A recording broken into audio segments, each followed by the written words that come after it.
Good afternoon. And I say afternoon because it's about 6 o'clock at night here in later April. And indeed, I am walking along frozen Lake Louise. I've just finished another virtual tour and I keep thinking it'll be my last time to do it. And then the lake stays frozen enough. So a lot of people ask, how do you know it's safe to walk on the lake? Well, it tends to thaw around the edges first and then towards the middle. So if I have to step over a meter of fresh water to get onto the ice, I know it's not a good idea. But there is the famous Chateau Lake Louise, one of the great Canadian Pacific hotels, now part of the Fairmont chain, one of the most famous hotels in the world. But behind it is Lake Louise ski area, where I spend a lot of my life, and I have a video here on YouTube about that.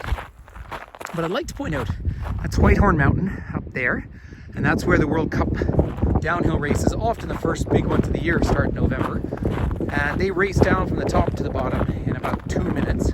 But from where I am here, all the way over to the ski hill, it's about 11 or 12 kilometers. Yet you feel like you can almost reach out and touch it. And that's because there's virtually no pollution in the air here. So we're very spoiled. I'm up above 1,600 meters, or well over 6,000 feet here. And of course, this is one of the most famous lakes in the world. And I will obviously put photos up, maybe do a video in the summertime. But last year, I came up here on June 6th, and there was still some ice in the lake. Nothing you could walk on, but still some ice. And this is a Moraine Lake. That means it's fed by a glacier. So the glacier is the Victoria Glacier. And back up behind me, not actually, sorry, there's a wind coming off. Not quite looking at the Victoria Glacier there, but this is a big cirque formation. So I'll have to go out a little further towards the middle and show you that. But Mount Fairview up there in that classic formation you have in the Rockies, pointing from west to east. So we're in Alberta, and this water drains out of this lake down into the Bow River, and the Bow River then flows past the village of Lake Louise, down through Banff, Canmore, Calgary. It meets the Old Man River, becomes the South Saskatchewan, flows through the province of Saskatchewan into Manitoba, and eventually into the Hudson's Bay, meaning we're part of the Atlantic watershed. Right at the back of this lake here, this famous lake at the glacier, if you were a snowflake and you fell on the other side of it, then you would melt down into the Kicking Horse system, and then down into the Columbia, hence British Columbia, and out eventually into the Pacific Ocean. So that's the kind of system we're in. Now, I am walking right now above maybe 30 meters, 100 feet of water. Maybe not quite that much, but in the middle, 100 meters, 300 feet.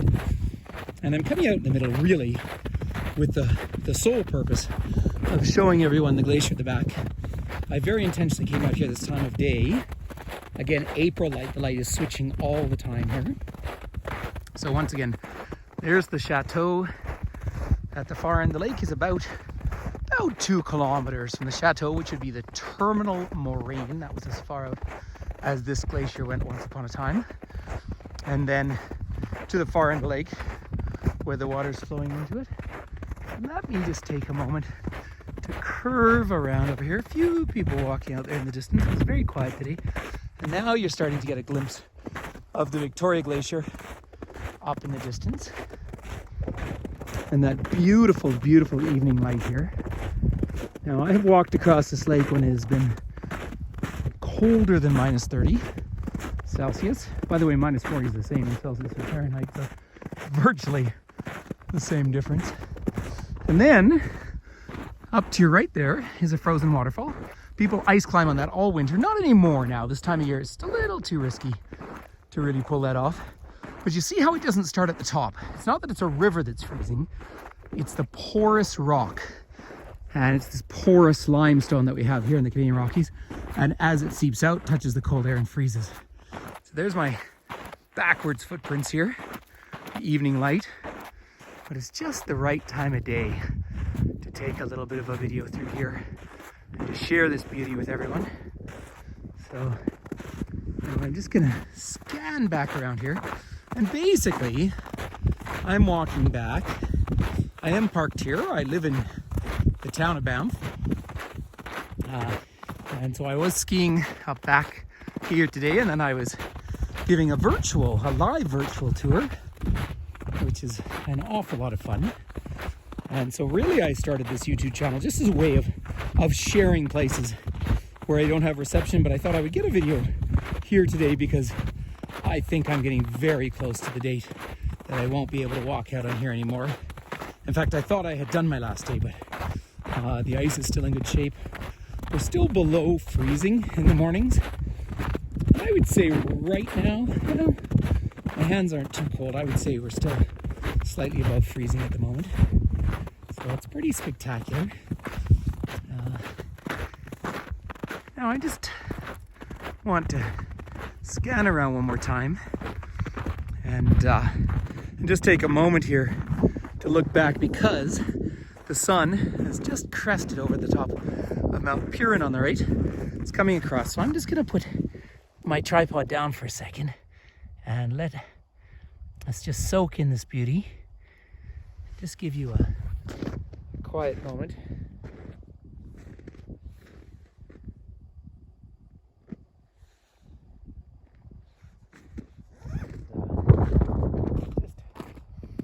Just wander around front. Obviously I don't have a camera person with me, but I think everyone can see me. So I actually had ski pants on today. I have a puffy jacket, and that's all it took. And I actually put my sunglasses away, but I think I need to dig them out because the sun's just coming back, and you can do a lot of damage to your eyes off the reflection of the snow. The wind behind me is called a Catabatic Wind. It's the wind caused by glaciers, and that's a bigger, longer story. But I will be going up to the Columbia Ice soon, so let me give you the much better view back here.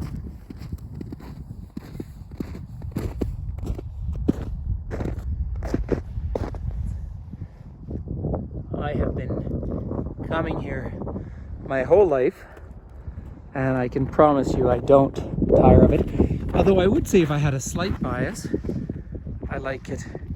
Maybe enjoy it just a little bit more in the wintertime, only because I want everyone to be able to come and enjoy this beauty. But in the summer it can be so busy that it's worth getting here very early. The hotel itself is gorgeous.